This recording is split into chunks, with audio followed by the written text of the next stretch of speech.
சென்னை ராயப்பேட்டையில் மாமனார் மீது பொய்யான பாலியல் வன்கொடுமை புகார் அளித்த பெண் மீது போக்சோ சட்டம் பிரிவு 22 கீழ் கடுமையான நடவடிக்கை எடுக்கப்படும் என சென்னை மாநகர போலீசார் எச்சரித்திருக்கிறார்கள்.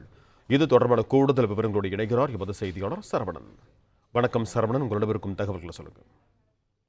18 வயதுக்கு உட்பட்ட சிறார்களை பாலியல் வன்கொடுமையிலிருந்து காக்கக்கூடிய சட்டம் போக்சோ சட்டம். இந்த சட்டத்தை சிலர் தவறான ஒரு பொய்யான புகார் அளித்து பயன்படுத்துவதாக குறிப்பிட்டு ஒரு சம்பவத்தை குறிப்பிட்டு காவல்துறை தொடர்பாக ஒரு எச்சரிக்கை விடுத்திருக்கிறது.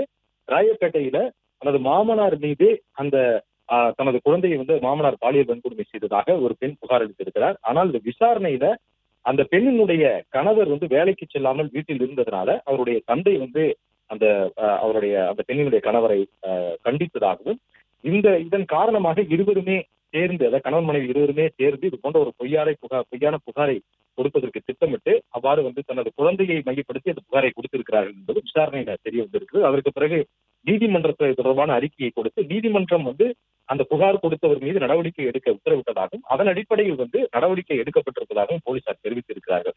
இதன் மூலமாக போக்சோ சட்டப்பிரிவு 22 பிரிவு உட்பிரிவு 1 என்ற சட்டத்தின் கீழே நடவடிக்கை எடுக்கப்படும் என்று காவல்துறை எச்சரிக்கை விடுத்திருப்பதோடு, இதுபோன்று போக்சோ சட்டத்தை தவறாக கையாளக்கூடிய நோக்கத்துல ஒருவர் மீது பொய்யான புகார் அளித்தார், புகார் அளித்தவர்கள் மீது போக்சோ சட்டப்பிரிவு 22 கீழே நடவடிக்கை எடுக்கப்படும் என்று காவல்துறை இந்த சம்பவத்தை சுட்டிக்காட்டி ஒரு எச்சரிக்கை விடுத்திருக்கிறது. பிளே ஸ்டோர் மற்றும் ஆப் ஸ்டோரில் இருந்து பாலிமர் செயலியை QR கோடு மூலம் பதிவிறக்கம் செய்யுங்கள்.